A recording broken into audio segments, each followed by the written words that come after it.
En fait, la discipline de mes parents, c'était CP1, CP2, CE1. Si vraiment très tôt, on se levait à 6 heures. Ok. Cours ou pas cours, on étudiait jusqu'à 9 heures et on partait faire le ménage. On a fini le ménage et maintenant tu peux revenir à tes jeux, à tout ce que tu veux. Tu es intelligent, tu peux faire des choses. Donc on pense que ça construit un enfant, ça construit une personnalité. Donc j'ai grandi avec l'idée que en fait je peux faire tout ce que je veux. Il faut juste que I put in the work pour y arriver.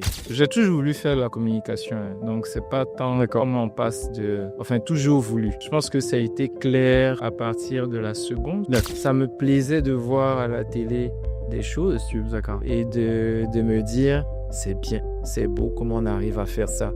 J'aimerais pouvoir faire ça aussi.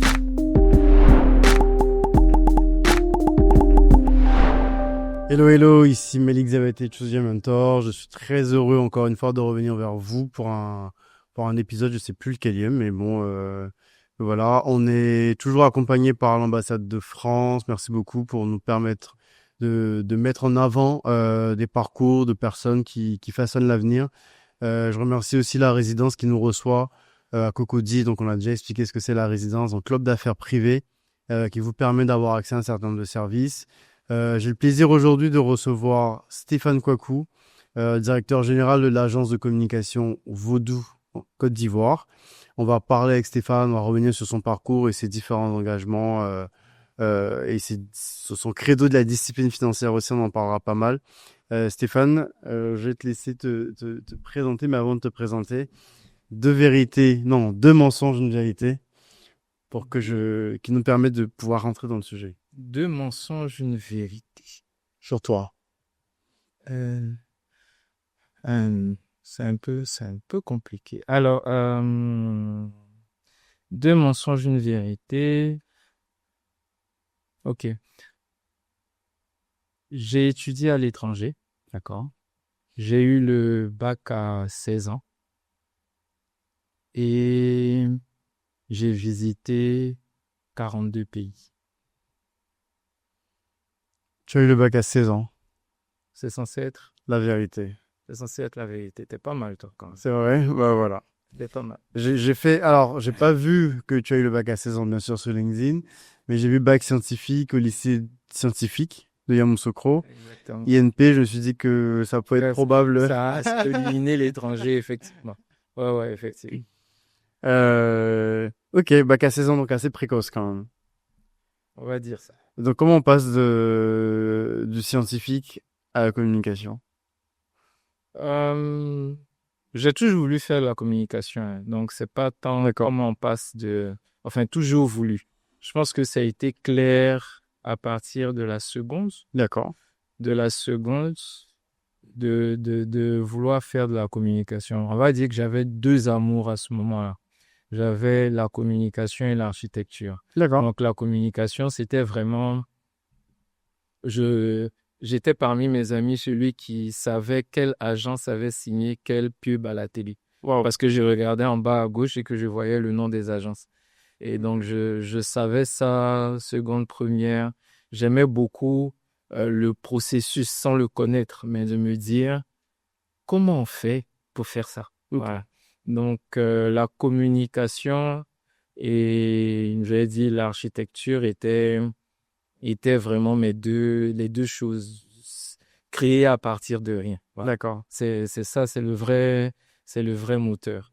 Donc je passe le lycée scientifique, j'y arrive parce que dans l'orientation après le BEPC, on cherche les meilleures écoles avec mes parents. Bien sûr. Avec mes parents. Donc, la meilleure école, c'était le lycée scientifique. Donc, dans l'orientation, le lycée scientifique vient en premier. Le lycée classique était le second et je me rappelle même plus lequel j'ai mis en troisième. D'accord. Ok. Mais parce que tu n'as pas du tout grandi à Yamoussoukro, hein. Tu t'es installé dans la ville de Yamoussoukro pour... mes parents vivent à Abidjan, donc j'ai été au CSP de Cocody entre le 6e D'accord, wow. à la 3e. Okay. En vrai. Et donc, en 3e, après le BEPC, donc c'est là que je suis parmi les meilleurs élèves de la Côte d'Ivoire, donc je suis Orienté au lycée scientifique. orienté au lycée scientifique. Ok. Qu'est-ce que tu peux nous dire sur toi, de ton enfance, qui décrirait, pas décrirait, mais en tout cas qui nous permettrait d'avoir des indices sur la personne que tu es devenue aujourd'hui? Comment ton enfance a impacté la personne que tu es devenue aujourd'hui? Euh, Qu'est-ce qu'on appelle l'enfance? Comment, 10 ans, 15 ans, c'est quoi l'enfance? l'enfance, c'est vraiment le contexte dans lequel tu as grandi. Donc, même petit, 5 ans, 6 ans, l'éducation des parents, la construction auprès des amis, donc l'adolescence, un peu tout ça. Comment ça te façonne aujourd'hui? Alors, dans un des éléments qui me façonne le plus de mon enfance, c'est la discipline de mes parents. Donc, c'est quelque chose que je transporte jusqu'à présent. Très jeune, enfin très petit, en fait, la discipline de mes parents, c'était CP1, CP2, CE1, si vraiment très tôt, on se levait à 6 heures, Ok. cours ou pas cours, on étudiait. Et que jusqu'à 9 heures, et on partait faire le ménage. On a fini le ménage et maintenant tu peux revenir à tes jeux, à tout ce que tu veux. Donc, c'est vraiment ça, c'est vraiment ces disciplines de base. Quand on revient de l'école, chaque jour, on va pas jouer. La première chose à faire, c'est d'étudier, finir les devoirs, réviser la journée et à partir de 18h30, tu peux dîner. À l'époque, on appelait ça le club des petits. Donc, Super. tu peux regarder le club des petits et puis 20h, 20h, 21h, tu es couché. Ok. Voilà. Donc, s'il y a un élément qui est un élément de construction vraiment, ça va être en premier lieu ces disciplines. Le deuxième élément de construction, c'est la confiance que tes parents te donnent, en fait. Donc, j'ai grandi avec beaucoup d'amour. Donc, j'ai eu beaucoup confiance en moi. Donc, même quand tu n'arrivais pas à faire quelque chose, ce que mes parents répétaient, et ils disaient régulièrement, c'est, tu peux y arriver, tu n'y arrives pas parce que ne mets pas suffisamment d'efforts ou de travail, Ok. tu n'es pas bête, euh, tu es intelligent, tu peux faire des choses. Donc, on pense que ça construit un enfant, ça construit une personnalité. Donc, j'ai grandi avec avec l'idée que, en fait, je peux faire tout ce que je veux. Il faut juste que I put in the work Ok. pour y arriver. Donc, vraiment, si je repars à l'enfance même, c'est vraiment deux éléments caractéristiques de ma Conscience, conscience et discipline. Confiance. confiance. Et discipline. Euh, Comment donc tu choisis? Tu étais plutôt orienté, donc tu regardais déjà ce que BETC faisait à l'époque, je suppose, comme pendant que tu étais déjà au lycée. C'est surtout les agences ivoiriennes. Je Ah, même pas de projection sur d'accord. les agences International. internationales. J'allais regarder qu'est-ce qu'Océan a sorti, qu'est-ce que Macan, parce que Pas quand t'étais déjà installé, ouais. était déjà installé. Donc, c'est plus les agences ivoiriennes et je pouvais revenir sur des campagnes de l'une ou de l'autre. Donc, vraiment, ça me plaisait de voir à la télé des choses D'accord. et de me dire, c'est bien, c'est beau, comment on arrive à faire ça. J'aimerais pouvoir faire ça aussi. C'est pas, enfin, c'est un peu rare quand même d'avoir cette clarté dans la passion qu'on veut. Je pense que, enfin, moi, typiquement, je pense que je l'ai pas eu assez rapidement d'identifier un truc qui me convient et tu sais d'où ça vient. Est-ce que ça vient aussi des parents ou tes parents sont pas du tout dans la com? Pas exactement dans la com, hein. Ma mère a été assistante de direction. Mon père était journaliste sportif. D'accord. Mais c'est pas vraiment de la com.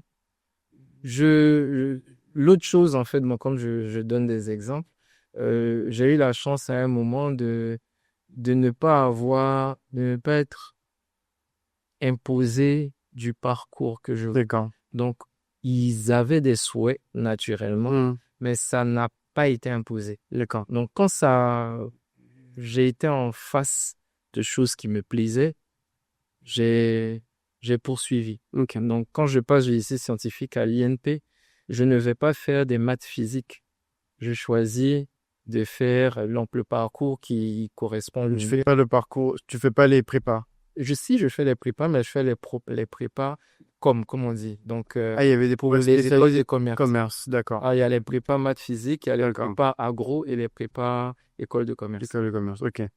Avec le projet pour toi déjà, parce que l'école de commerce, donc c'est SK et ECS. SKECS, à l'époque, il y avait logistique et transport ILT et hautes études en assurance. D'accord. C'était les quatre parcours. Dans ta tête déjà, c'était SK Ambition. Donc, en D'accord. fait, c'était SK en ambition. Oui, parce que c'était la seule formation qui se rapprochait le mieux de ce que je voulais faire plus tard. Donc, parce que là-bas, j'avais du marketing, même si c'était pas publicité pure, j'avais tout ce qui concernait le marketing, la vente. Donc, j'avais la compréhension pour me donner les bases et rentrer dans le marketing. Et aujourd'hui, parce que je me dis, il y avait quoi comme alternative à l'époque? Est-ce qu'il y a une alternative aujourd'hui à l'INP pour arriver? Vous recrutez qui, vous, en local, chez Vaudou? On continue de recruter des SK. D'accord. Parce que en termes de formation, c'est très bien. En termes d'état d'esprit. Bon, je suis Petite secte aussi. je suis SK, donc ça c'est facile. Donc on va recruter, mais vraiment on va aussi recruter ceux qui ont fait du journalisme. On va aussi recruter ceux qui ont fait de la publicité. Il y a une des écoles à Cocody, j'oublie chaque fois le ISTC. ISTC. Voilà. ISTC, on va bien aussi parfois en ISTC. Ok, Ouais. ça marche. Donc INP, donc prépa, ensuite, comment tu vis ton époque à l'INP? Oh, c'était beaucoup de personnes n'ont pas le même rapport, mais c'était une chouette époque. Ok. C'était une chouette époque. Quand tu arrives à l'INP du lycée scientifique, tu n'as pas de TPisme. Parce que Yamoussoukro. voilà, au-delà de Yamoussoukro, en fait, l'exigence que le lycée scientifique te met, en fait, c'est la même exigence que tu retrouves à l'INP. Quand moi j'arrive au lycée scientifique, au CSP, je fais partie des premiers et tout. Voilà, j'ai un gros VBC. Voilà, t'es parmi les forts. Et puis quand tu arrives en seconde Nava, en fait, c'est tout à fait normal. Parce qu'on a réuni Tous les efforts pour les placer. Donc, tu trustes des 18, 19 en maths facile. Tu arrives là-bas, ta première note, c'est 11. Pas parce que tu n'es pas bon, mais parce que le niveau est relevé. Et donc, tu es forgé déjà là-bas. Et donc, quand tu arrives à l'INP, c'est vraiment la continuité de l'exigence qu'on attend des meilleurs élèves de la Côte d'Ivoire. Donc, moi, je choisis les prépas parce que en ambition, je veux faire SK. J'ai mes objectifs déjà en tête. Il faut que je reste autour des 10 premiers parce qu'à la fin, c'est un concours. C'est pas celui qui a 20 de moyenne, sont les meilleurs. Donc, il faut que tu restes toujours parmi les meilleurs. Et ce qui m'arrange le plus et qui m'aide le plus à cette époque, c'est la discipline. J'ai gardé tout le long la discipline. Donc, quand je quitte mes parents, je suis à l'internat, je garde la même discipline. Je sors de l'école, tu te poses, tu travailles, tu dois arrêter une heure, tu dois te reposer. Ton cerveau, il a besoin d'être aéré pour pouvoir fonctionner. Même quand c'est dur, tu peux y arriver. Donc, c'est la même méthode. Donc, même quand j'étais à l'INP, tu vas entendre des gens qui disent non, on ne dort pas, on fait les 2 capis. Il était couché à 22h30. Au plus tard, minuit. Donc, j'avais vraiment la même discipline. Plutôt que d'attendre la fin pour réviser, dès les premiers cours, j'apprends, je revise, je fais des exercices, même si j'ai maths le lendemain ou pas. Il y a des jours où je dois faire maths, je suivais mon organisation. Donc, en gros, c'est pas la période la plus difficile qui soit. Il y a de la compétition, c'est chouette, mais c'était dans mon adolescence, donc tu commences à avoir tes vrais potes et tout. Donc, mes premiers potes, c'est le lycée. Et vraiment, parmi mes potes, ceux que j'ai gardés jusqu'à présent, c'est vraiment ceux que j'ai rencontrés à l'IMP. Ok. Et tu sors de là directement Vaudou? Oui, Donc, première et seule boîte ouais, que tu as faite. Ok. ouais, ouais, ouais. Je sors de là, en fait, je fais les prépas. Première année en école de commerce, SK. Je fais mon stage entre 2 années à Vaudou. Ok. Donc, j'ai... Rien de se lancer de mémoire. Non, c'était quoi, 2004? Oui, ça faisait 5 ans. Mais oui, je voulais aller à Vaudou parce que je t'expliquais, j'étais en seconde première, je regardais les pubs Des agences. des agences. Et puis, il y avait des campagnes de Vaudou à l'époque et je me disais, ah, chouette, ah, j'ai envie d'aller là-bas. Ça, ceux-là, ils me plaisent. Ils sont un peu décalés, ils ont envie de faire, ils font des choses. Et donc, je dépose mes CV et tout. J'appelle des grands frères qui travaillent chez Voodoo. Donc, il y avait un qui était directeur de clientèle, Gérard Conan. Et Gérard a dit, OK, envoie-moi ton CV, mais tu vas parler à la directrice commerciale. Moi, je peux rien pour toi. Il faut que tu viennes la convaincre. Et c'était Sandrine Roland à, à l'époque. Donc, je pense que Sandrine Roland était juste amusée maintenant que j'ai une rétrospective, elle était amusée parce que je suis arrivé avec mes petits papiers, les campagnes que j'ai fait pour les événements, à Ouais, ton l'IMP, book, et tout quoi. ça, un portfolio. Non, voilà, j'ai fait ci, j'ai fait ça. Donc, elle était juste amusée de voir le jeune et puis elle m'a donné ma chance. Ok. Donc, j'ai été en stage entre 2 années, 3 mois de stage, et puis je suis reparti à l'école. Voilà. Et donc, quand j'ai fini l'école, je suis revenu redemander un pré-emploi et mon stage s'était bien passé. Ok. Donc, ils m'ont permis d'avoir un pré-emploi. Et depuis, j'y suis. C'est fou. Ok. Mais ça fait 21, 20 ans l'année prochaine. 20 ans l'année prochaine. Ok. Donc, tu passes toutes les étapes dans l'équipe. Je vois qu'à un moment, tu te spécialises sur la partie stratégie, donc plutôt data, plutôt, enfin, c'est quoi les différents métiers à Ok. Voodoo? Le, Au sens publicitaire du terme, dans l'agence, tu vas commencer en assistant, en chef de publicité, en chef de publicité junior, en chef de publicité senior, en chef de groupe, en directeur de clientèle, en directeur commercial et en directeur d'agence. Ça, c'est vraiment le schéma. Ce qui se passe, c'est que je rentre dans une boîte qui a une évolution, en fait, qui est elle aussi en train de grandir. Donc, je fais mon chemin en tant que publicitaire pur et dur. Et ce qui me plaît, en vrai, c'est moins la partie gestion de projet ou contact client que la réflexion. La stratégie, les plans derrière. Donc, je commence, moi, à avoir une orientation sur la stratégie. Et donc, à l'époque, j'étais avec Brenda Kofi, qui était aussi dans l'équipe. Fabrice se dit, OK, tu as envie de faire la stratégie, vas-y, améliore-toi sur ce sujet.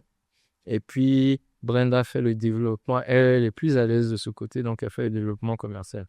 Donc, je commence à rentrer sous la coupole des directeurs de stratégie de l'époque, Joyce Sego, Steve Fayomi. Donc, j'apprends, en fait, littéralement avec eux à ce moment précis. Donc, je suis vraiment en phase, en orientation sur la stratégie. Yeah. Donc, en agence, la stratégie, c'est la partie conception, réflexion, connaissance de marque, connaissance client. Exactement, c'est vraiment euh, tout ce qui nourrit la direction de la campagne et tout ce qui est la planification de la campagne.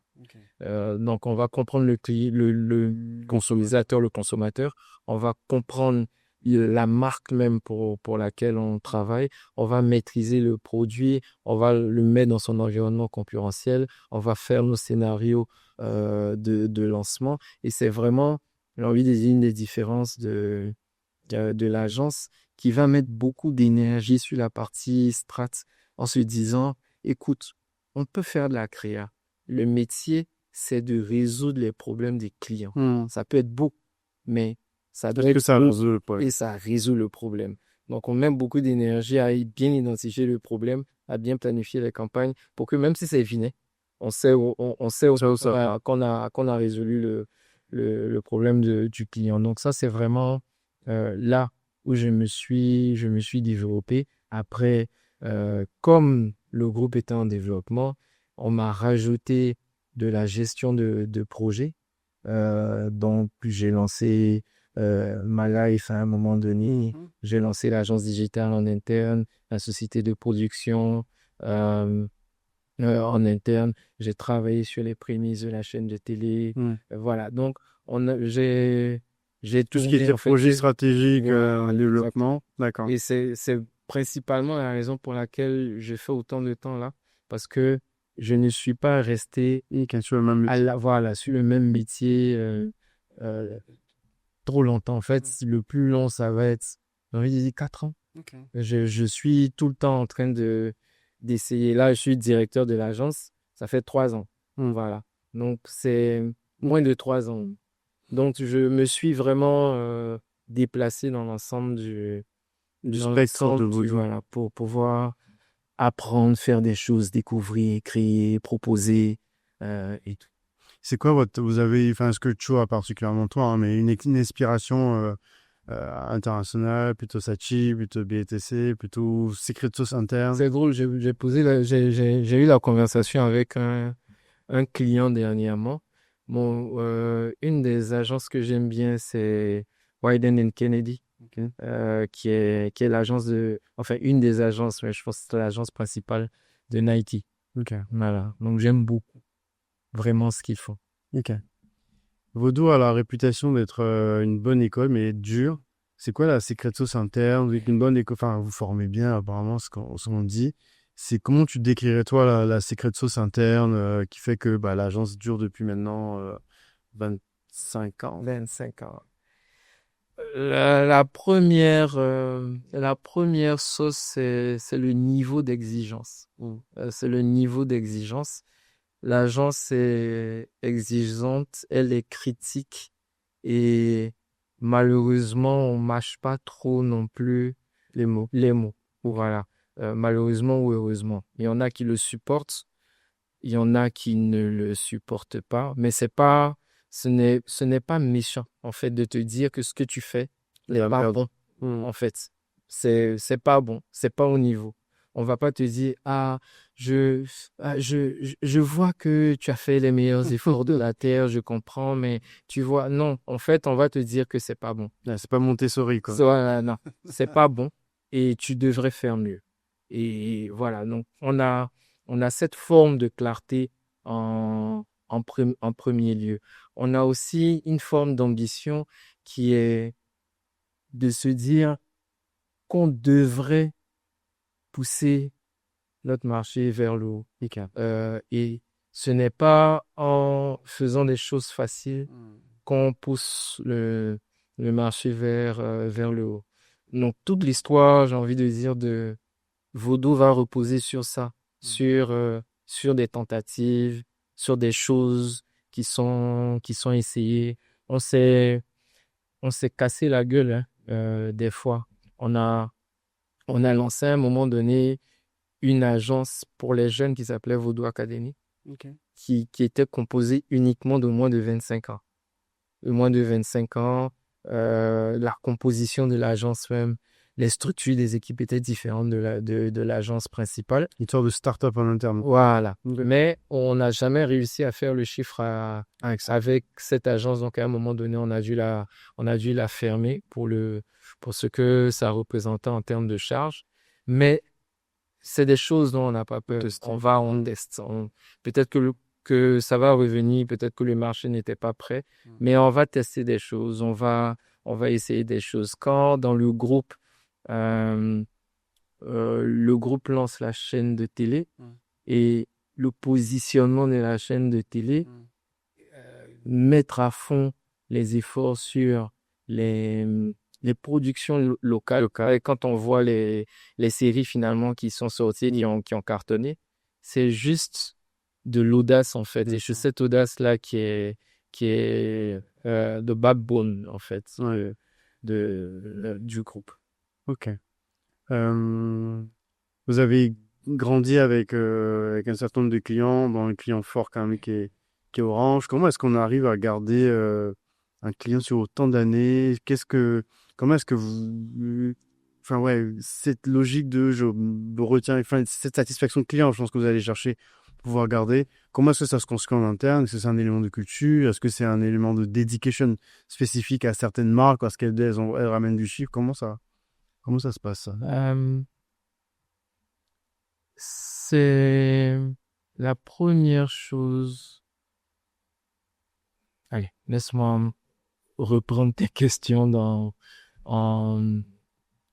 plusieurs sens, en fait. Ce client a une équipe dédiée à cause du volume de travail. Ok. Comment on arrive à garder un client aussi longtemps? Et vraiment, je suis très reconnaissant de réussir à vivre cette aventure en fait avec ce client parce que pour le revenir même à mon histoire personnelle, la fois où je me dis c'est là-bas que j'ai envie de partir chez eux, c'est à cause d'Orange. Ok. Et il y avait une campagne pour des sonneries à l'époque. Bon, aujourd'hui, la Gen Z va pas s'en rendre compte, mais on pouvait pas mettre de musique en sonnerie, en fait, sur son téléphone avant. C'était préchargé dans le télé. Il y avait des musiques préchargées tout ennuyantes. Et ils ont lancé un service qu'ils appelaient Funtones, je pense. Funtones, ouais. Et la campagne, c'était un spot radio à la télé. Écran noir, t'avais un mec qui faisait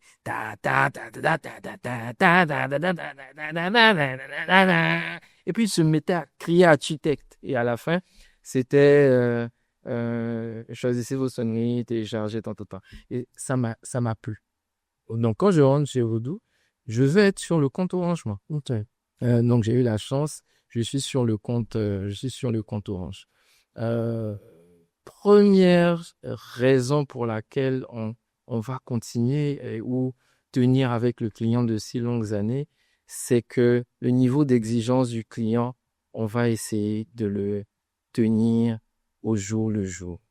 On va apporter beaucoup de flexibilité à l'exigence du client. Donc, on va t'appeler à 23 heures pour avoir quelque chose à 2 heures.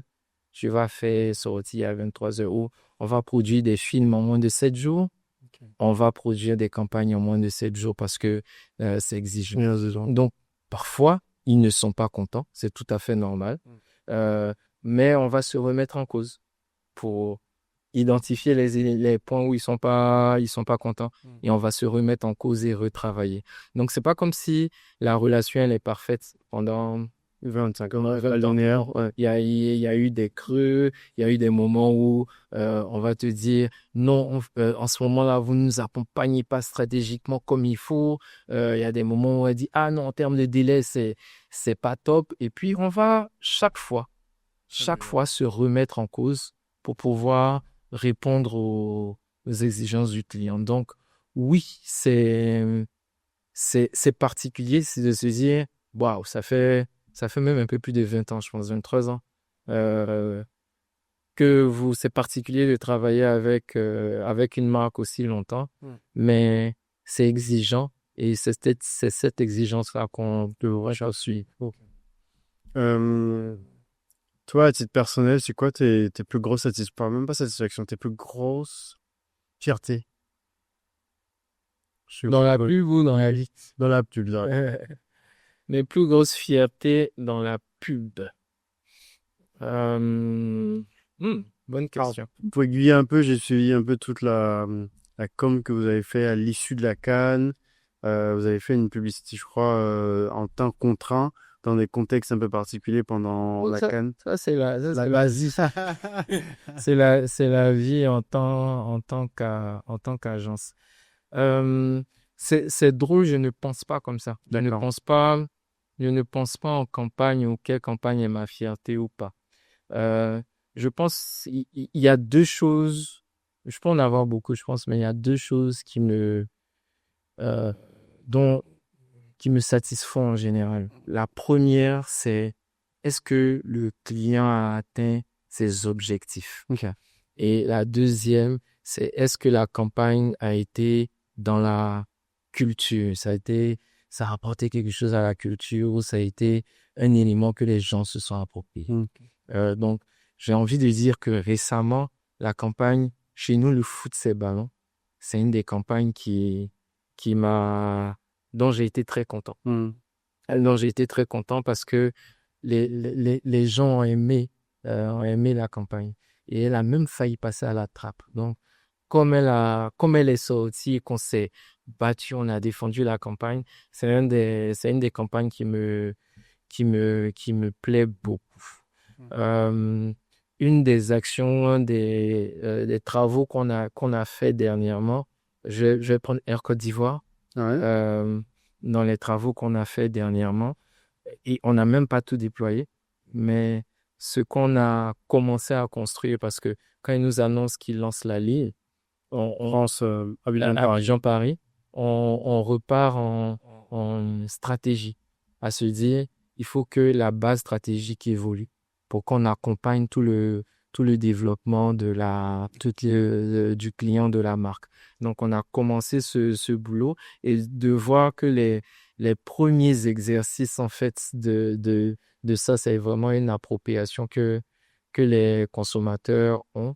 C'est quelque chose qui les touche. Ouais. J'ai beaucoup d'exemples en tête. J'ai une campagne moins vue, mais tout à fait efficace. Ça va être briquet de Bic avec le bec, là, où en très peu de temps, le client a écoulé son premier stock avec vraiment un ajustement de campagne en n'essayant pas de faire du grand public pour du grand public, mais en étant efficace dans l'exécution. Donc, la manière dont on traite les exigences des clients et tout ça, ça va être là. Wow.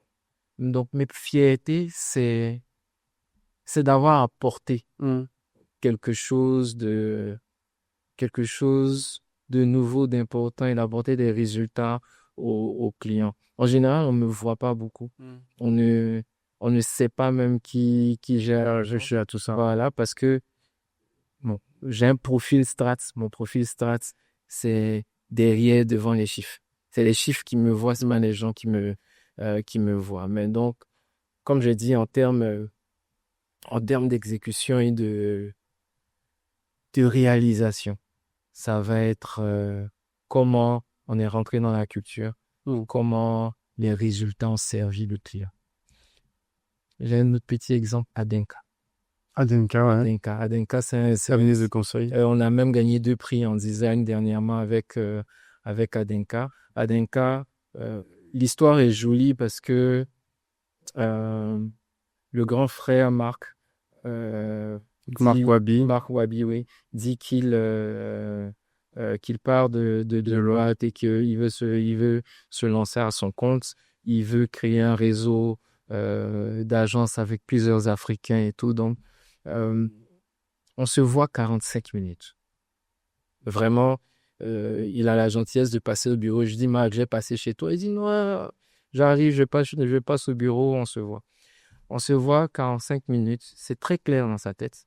Et c'est très agréable aussi d'avoir un brief qui est clair ou des clients qui sont clairs sur ce qu'ils veulent. Et je prends une personne de mon équipe qui n'est pas directeur, qui est un chef de pub senior, dont je sens la qualité. Donc, je dis à Anne, c'est ton projet. Tu sais quoi, voici notre méthodologie, tu la connais, pour la construction de marque. On n'a pas de temps. Il faut produire tout ça parce que on est début octobre. Marc dit il veut annoncer fin octobre. J'ai dit pas vrai. Donc on fait ça. Construction de marque, bim bam boum, ça sort. Tout le monde rentre dans le jeu et on crée quelque chose de très joli, que j'aime beaucoup et qu'on a présenté au festival. Et donc, quand tes pairs reconnaissent que ton travail est bien, faut Faut l'accepter. Faut l'accepter. Donc, une des choses qui me rend fier, c'est que depuis vraiment 3 ans que je suis directeur d'agence, chaque année, on a au moins remporté deux prix. Au moins. Au moins 2 prix. Et ça montre que on, on tient la baraque et on sait se renouveler. Ok. Et à côté de ça, je crois savoir que tu accompagnes soit par des conseils, soit par de l'argent, des entreprises, des startups. Ça te vient d'où? Pourquoi tu pousses ça? Enfin, sur l'argent, plus des particuliers que des entreprises.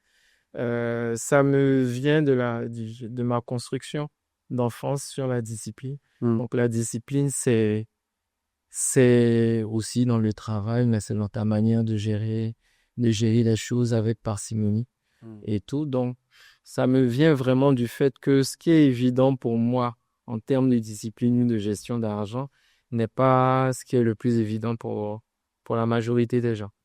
Et à partir de là, j'ai créé ce programme qui s'appelle le défi épargne. Donc, comme j'aime dire, mon 9 to 5, qui n'est pas vraiment un 9 to 5, c'est 9 to 11. Quand tu peux rentrer à la maison, c'est faire de la pub.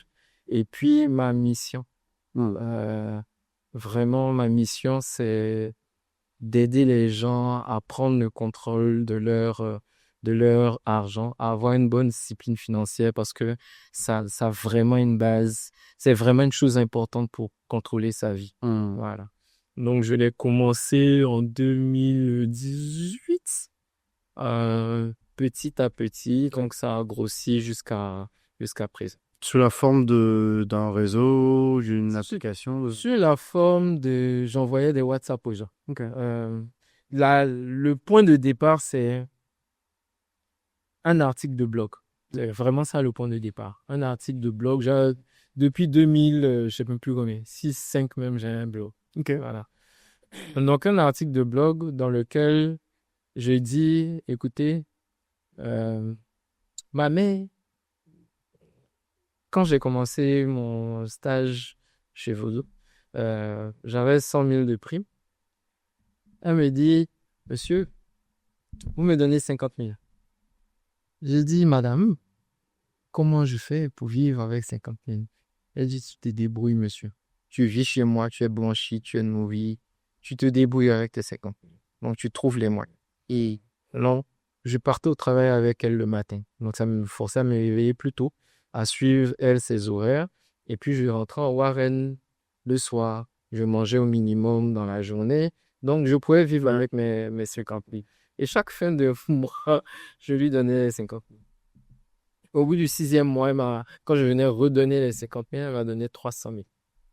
Elle m'a redonné 250 000. Donc, j'avais 300 000 dans la... Donc, elle a été mon compte épargne pendant les 6 mois. Et elle m'a juste dit, je pense que tu as compris la leçon. La leçon était que si on me donne un petit revenu, je peux me serrer dans le petit revenu et continuer de vivre, trouver la manière de fonctionner avec ce que j'ai décidé. Donc, c'est quelque chose. Donc, j'ai continué, j'ai compris la leçon. Ils m'ont pris la leçon. J'ai continué dessus et j'ai raconté ça dans mon article de vlog. Cet épisode, j'ai raconté comment je change de téléphone et c'est la même chose jusqu'à présent. Je mets 20 000 francs de côté chaque mois pendant 2 ans. Ça fait 500 000. Ouais. 480 000. Pas loin du jeu de iPhone. Voilà. Voilà. Donc, depuis le premier iPhone 2006 d'ailleurs, j'ai un iPhone de 2 ans. Voilà. Donc, je fais ça. Et donc, j'ai raconté plein de petites astuces. On néglige 10 000 francs, mais si tu fais 10 000 francs jusqu'à la fin de l'année, ça fait 120 000. Et si tu fais attention à ça, tu peux t'en sortir. L'article fait 30 000 vues. Mon blog, en moyenne, il fait 1500 vues. Wow. Il fait 30 000 vues. Donc, je me dis, mais hey, il y a un truc. Et à partir de là, je commence à me dire, OK, comment je dois modéliser ma méthode pour que ça soit automatique et que ça ne demande pas aussi que je sois là constamment à parler aux gens. Que ce soit automatique. Et qu'on puisse enseigner aux gens comment faire pour gérer leur argent. Et donc, le défi épargne est basé sur ce que j'appelle la méthode des petits montants. Ok. Tant que tu ne négliges pas les petits montants, je suis pris de ce qu'ils deviennent avec le temps. Voilà. Donc, si tu mets 10 000 par mois ou bien allez, 20 000 par mois de côté et que tu n'y penses plus, à la fin de l'année, tu te retrouves vers 240, 250 000. Donc, tu peux faire quelque chose avec. Et en fonction de ton revenu, mets ces montants de côté et ne gaspille. Voilà, donc je l'ai modélisé. Et ça fonctionne avec un CRM qui fait qu'une fois que tu rentres dans la base, tu vas, en fonction du programme que tu choisis, tu vas avoir du contenu. Et maintenant, ce qui apparaît sur les réseaux sociaux, c'est vraiment du contenu général pour éduquer la majorité des gens. Et si tu veux aller plus loin, tu rentres dans un des programmes. Ok. Super intéressant. Et donc, aujourd'hui, ça te génère pas de revenus, toi? Pas exactement. Je ne perds pas d'argent. C'est la bonne D'accord. nouvelle. Les frais que tu dépenses sont couverts par. Sont couverts par les partenariats que j'ai avec les marques, les institutions. Voilà. Donc, non, je ne perds pas d'argent, mais c'est couvert. Ça coûte un peu d'argent, tout le CRM, les équipes qui travaillent avec moi, parce que je ne suis pas seul à travailler dessus, et la création de contenu. Ok. Ton expérience, de manière générale, c'est quoi les erreurs que les jeunes font sur des questions de recrutement, quand les gens viennent te voir pour postuler chez Vodou ou ailleurs? Euh, c'est quoi les erreurs majeures que les gens font et comment est-ce que les gens pourraient s'améliorer pour pouvoir trouver du boulot, quoi? Hmm. Je vais prendre 2 minutes pour... Tu en vois beaucoup. Ouais, oui, j'en vois beaucoup. Et j'ai fait beaucoup d'entretiens cette année. D'accord. J'ai fait beaucoup d'entretiens cette année. Et ceux qui viennent en entretien, en général, ceux qui viennent en entretien avec moi, en tout cas ceux qui ont été recrutés, quand ils sortaient de la pièce, ils savaient qu'ils étaient recrutés. Parce que si ton entretien est concluant, je ne vois pas l'intérêt de tergiverser. La première chose, c'est que les gens n'arrivent pas préparés. Ils n'arrivent pas préparés. C'est vrai qu'on est dans un environnement cool maintenant, où on vient à une agence de pub, mais il faut être bien mis. C'est bête, en fait. Ça envoie ta première impression. Ils n'arrivent pas à préparer. Je pense qu'à l'époque, nous, quand on nous disait d'aller en entretien, on devait apprendre de fond en comble l'entreprise. Donc, tu dois connaître chez qui tu postules. Donc, ces erreurs-là arrivent malheureusement très souvent. On a des problèmes d'expression. On va avoir chez certains des fautes d'expression. Et si l'entretien dure plus longtemps, les gens sont habitués à faire 20 minutes d'entretien, mais on peut faire... J'estime en fait que les gens se préparent pour 20 minutes d'entretien. Ok, donc c'est plus à 30 minutes que tu vois la vraie nature des gens. 30 minutes que je vois je vois les gens. Okay? Donc, on va étendre l'entretien. Donc, il faut réussir à te contrôler ou à maîtriser tout le... On a un temps long. Et donc, on va pas arriver préparé sur l'entreprise et on va pas arriver suffisamment préparé sur les éléments techniques du job. Voilà, du job. Et j'ai ma petite liste de questions à regarder. Ce sont des questions en fonction des postes qui sont des questions techniques pures et dures. Si je te recrute en tant que chef de pub et que je te demande c'est quoi la copie stratégie et que tu me fais des phrases, c'est que tu ne sais pas ce que c'est.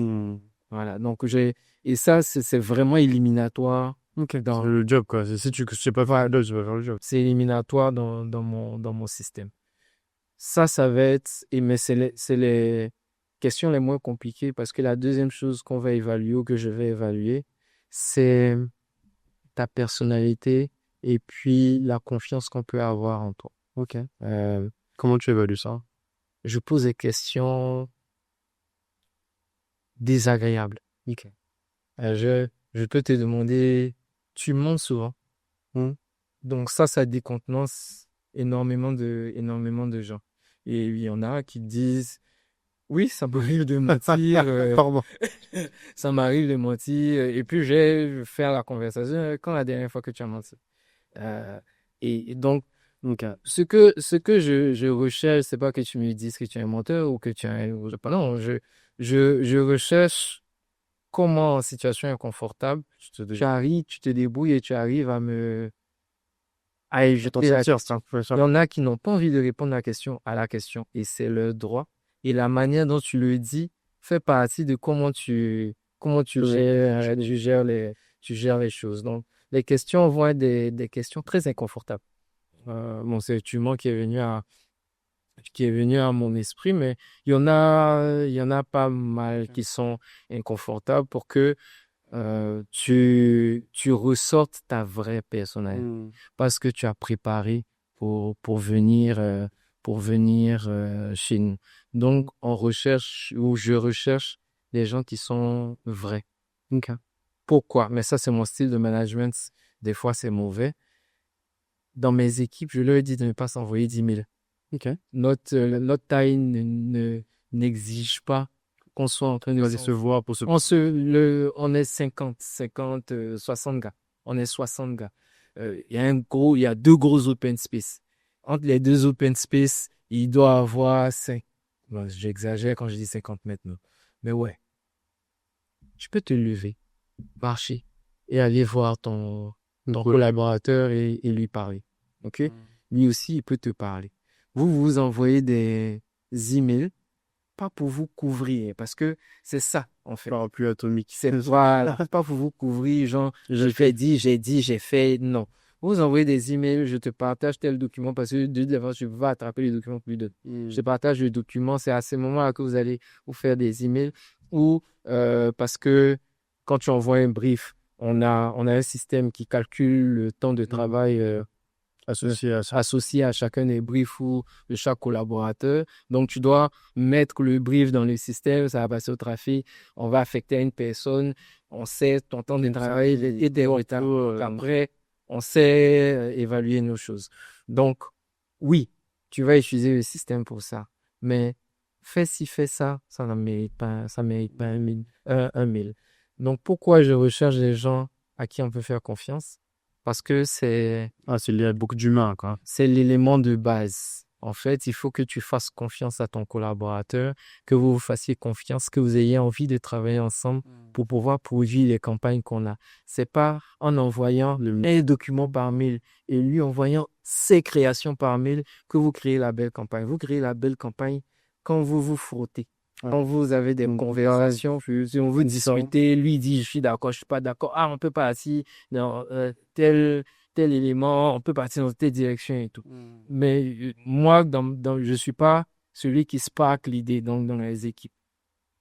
Si on dit de produire des idées, la première idée, là, je suis pas le meilleur à ça. Je peux en faire, mais je suis pas le Là, tu meilleur. construis sur. Je construis toujours sur. Donc, quand ils avancent et qu'ils se disent, bon, OK, on est content de un truc, ils m'incluent dans le brainstorming. Et puis, ça va être, ah, ça c'est bien. Ah, mais si on tentait ça. Et donc, on va construire à base de là. Mais ce n'est que de la conversation. Donc, eux-mêmes, ils savent dans l'équipe, on m'envoie pas 10 000. Tu as quelque chose à faire, voir, à valider. Tu te lèves, tu rentres à mon bureau. Tu as 2 minutes, Steph.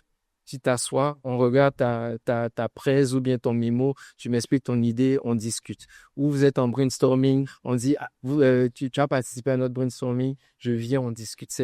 Mais c'est pour ça que la matière première, les gens que je veux dans l'équipe, c'est des gens à qui on peut faire confiance, à qui on dit une chose, qui ne sont pas, qui vont pas mentir tout le temps.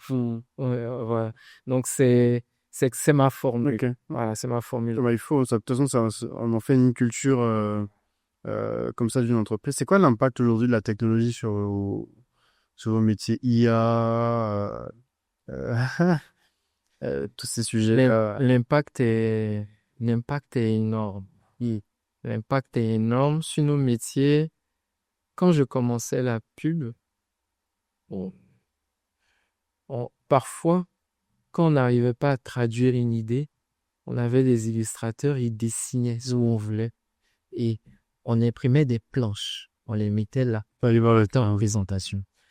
La dernière fois, j'étais derrière le poste d'une assistante. Elle était en train de taper en IA, là. Je sais plus laquelle des IA, mais bon, bref, c'est pas le plus important. Et elle cherchait une des images. Et puis, il disait, en fait, votre métier, vraiment, maintenant, il est C'est facile. facile, c'est ça. Et tout, parce que là, tu es fâché parce que tu n'obtiens pas exactement ce que, Ce que tu veux dans ta tête. Hein. voilà, ce que tu veux.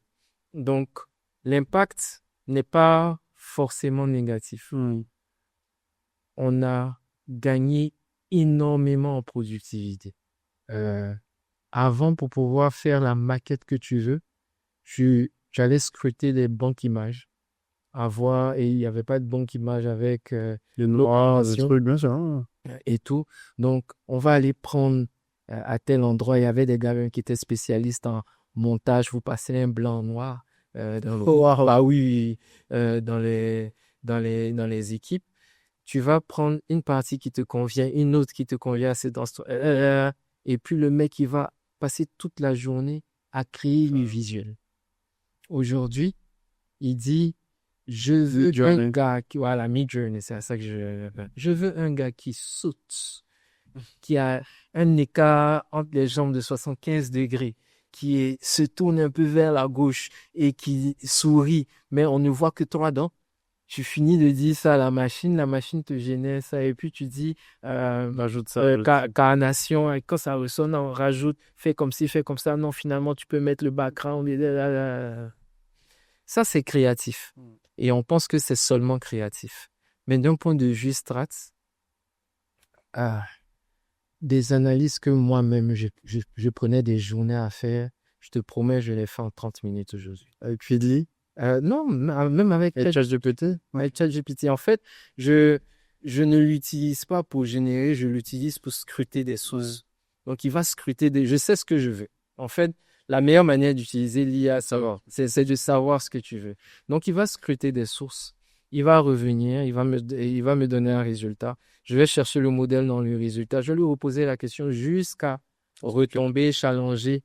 Donc, il va réussir à me nourrir en termes d'informations. On gagne en productivité, mais on gagne aussi en pression. Parce que ton client peut faire la même chose. sait que, bon, ça prend un peu plus, c'est plus rapide maintenant. Donc, il veut tout dans 2-3 jours, 3-4 jours. Mais le dernier danger, c'est qu'on fait beaucoup moins de campagnes. Hyper créative, non? Non, réelles. Ok. Le souci de la productivité du temps, on veut lancer les campagnes rapidement, fait que, OK, on va garder l'image IA. L'image IA qui était l'image de maquette, en fait, elle est tellement réaliste que finalement, On va pas aller prendre une vraie photo. on va pas aller voir la vraie photo. On va produire surtout même pour ce qui doit passer sur les réseaux sociaux et tout. On va aller faire ça. Donc, la bonne chose, c'est que les gars sont formés pour pouvoir générer des images. Très Il cool. faut peut-être, voilà, donc il faut que tu regardes, te dis, c'est une image IA, mais on va produire moins de campagnes de ce type. Récemment, moi, elle n'est pas encore sorti, mais on a produit une campagne pour un de nos clients. J'étais content. Je ne peux pas t'expliquer. J'étais content sur le tournage parce que on a fait de la photo, on a pris de vrais gens, on avait des beaux sourires, on avait des gens qui on avait un truc un peu parfait. Là, c'était pas bien rempli. Non, il faut corriger au moment du shoot. Voilà, on a fait de la réelle, toi. Et en fait, quand on a fini, on a monté les maquettes. Ça donne juste de la joie de vivre. Et c'est quelque chose, si tu veux, qui me manque un peu plus avec l'IA. Même si je ne crache pas dessus, c'est beaucoup de productivité, beaucoup de contenu, autant en création, mais vraiment surtout sur sur la partie analyse, en fait. Strat, c'est juste, enfin, qui ai mangé de la donnée Ouais. pendant longtemps où la partie collecte de données, mais on devait passer une semaine de collecte de données. Euh, Aujourd'hui, les données générales, même avec Google, on n'était pas aussi rapide à les données générales, mais ça te, ça te sort les données, ça t'analyse les choses, et tu peux utiliser encore l'IA de, de tellement de manières pour te challenger toi-même. Hmm. C'est, Ok. c'est très bien. On va arriver sur les questions de fin. Ok. Je t'avais pas prévenu, mais c'est bien. C'est quoi le livre que tu offres le plus autour de toi? Que j'offre Ouais. Ou conseil? Conseil plutôt, ouais, on se conseille. l'art de la guerre. De Sun Tzu. Oui, Ok. c'est imbuvable pour la majorité des gens, mais pour ceux qui me demandent toujours des conseils, non, comment on fait la strat et tout, je vais pas une vidéo de la strat. C'est mon livre de strat, l'art de la guerre. Il faut prendre son temps pour le lire parce que, en fait, tous les fondamentaux de la strat sont dedans. Maintenant, il te faut un peu d'intelligence pour pouvoir traduire dans les situations dans lesquelles tu es. Sinon, le livre que je vais conseiller en général, c'est, c'est vraiment l'art de la guerre. Ok. L'autre va être Power de Les 48 heures du pouvoir de Robert Greene. Robert Greene. Ok. Et c'est quoi la loi est-ce que tu as retenu une des lois qui t'intéresse le plus? Never outshine the master. Ok. Pardon. Ok. Never outshine the master. Donc, ne vous montrez jamais plus brillant que le chef. Ok. Et même si vous êtes plus brillant que le chef, euh, ça ne sert à rien de créer une unité pour le chef, sauf si on est prêt À se battre. à se battre et à le descendre à ce moment. Mais c'est pas un joli mot descendre, mais never outshine the master. Ok. Je l'ai lu en anglais en fait. C'est pour ça que Ah, ça. c'est le Oui, en anglais. Ok. C'est quoi la compétence la plus sous-estimée en communication? l'analyse. Ok. C'est la compétence la plus sous-estimée. On pense que on est là, on a bu 3 coups, fumé quatre pets et puis l'idée vient. La compétence la plus sous-estimée. Et toi-même, je pense que tu es tombé dans le même piège. Tu m'as posé la question, comment on passe du bac scientifique à la communication? Voilà. C'est la compétence la plus sous-estimée. C'est la capacité d'analyse du problème. C'est une fois que l'analyse est faite, tout roule. Et on a recruté une personne cette année qui n'était pas de la pub, mais enfin, Sans analyse. elle a quelque chose et qui était surprise de se rendre compte que, en fait, c'est comme ça on fait une campagne de pub parce qu'il y a beaucoup d'analyses avant. Ah bon, ok. C'est quoi le meilleur investissement que tu as fait cette année? Si tu peux le dire. Oh ouais, j'ai acheté des actions citables en début d'année, en janvier, que j'ai revendu il y a 2 mois, mais j'ai fait 130%. Donc, le 130% de rejeu, enfin, De plus-value. D'accord. ouais, En gros, 130%. tu achètes 100 000, tu achètes 10 000, tu recrées 23 000, quoi. Ouais, 23 000, c'est ça, exact. C'est quoi ta plus grande distraction?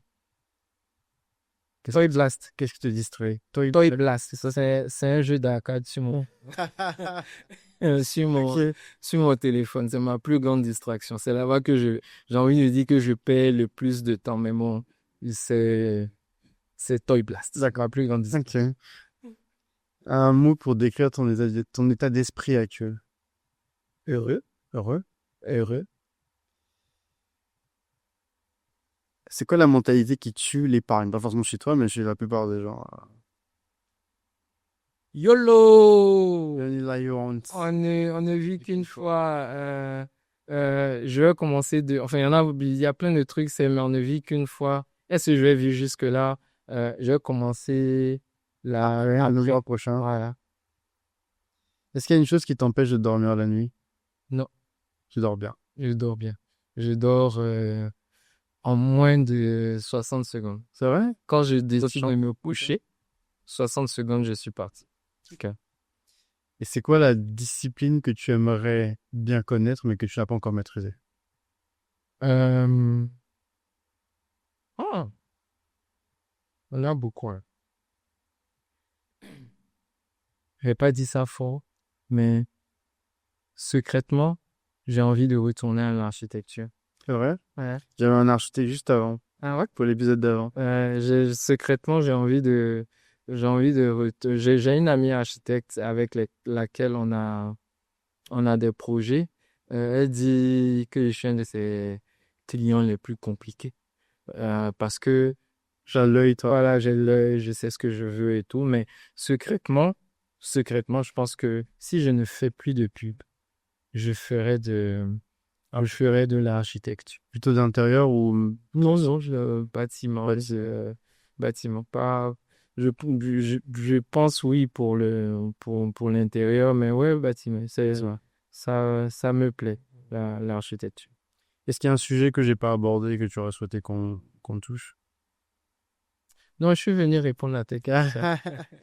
Est-ce que tu as des questions à me poser?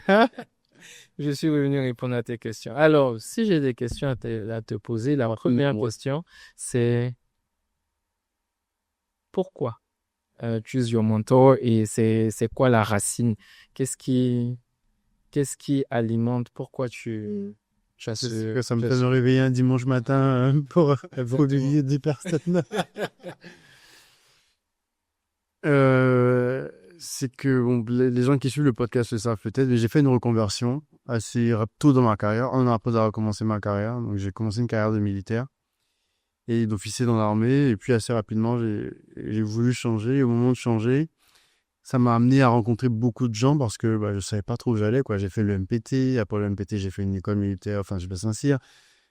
Et fini tout ça, à un moment donné, j'ai décidé de pas faire l'armée finalement. Donc, où tu pars? Et pour ça, j'ai eu besoin d'avoir des infos de beaucoup de gens dans différents domaines. Et à chaque fois que je parlais à ces personnes-là, c'était des mines d'or qu'on m'offrait et que je gardais pour moi. Et je me suis dit, c'est un peu dommage. Et si j'ai la possibilité de mettre un micro, de garder, c'est la conversation qu'on a eue m'a hyper enrichi. Et j'espère avoir enrichi des milliers de gens. Et comme ça, c'est un petit bijou qu'on laisse à l'humanité. Peut-être que dans 50 ans, on sera plus là et que des gens écouteront encore et se rappelleront comment votre dos a été créé et comment. Ouais, parfait.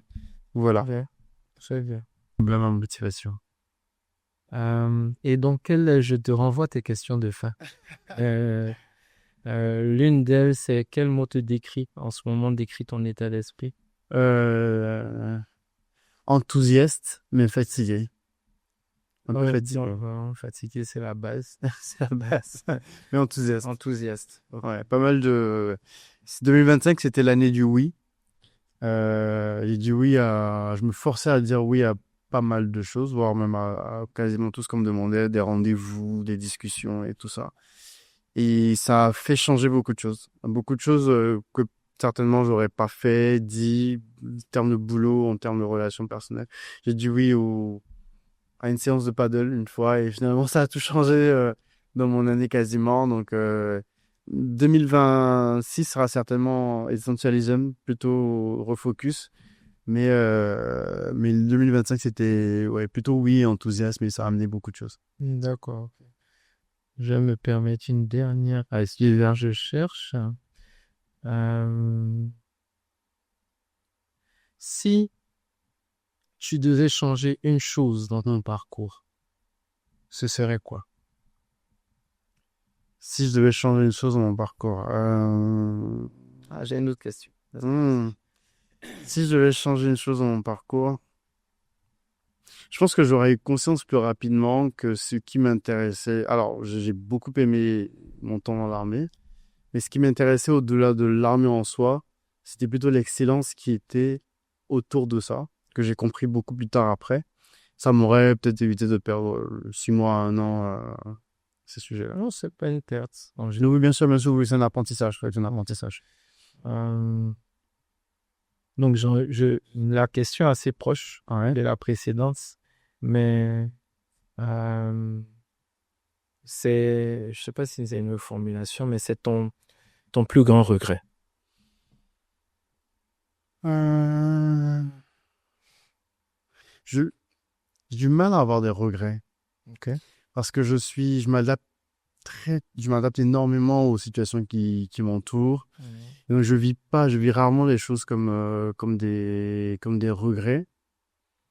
Donc non, en vrai, je sais pas, je botte pas en touche, mais il y a rien qui me vient tout de suite comme ça, comme étant un regret formel et compagnie. Mais si par rapport à cette question-là, si j'ai un conseil que je pourrais donner aux gens qui nous écoutent, c'est de prendre leur temps. Pour prendre des décisions, les décisions les plus importantes demandent du temps, je trouve. D'accord. Ok.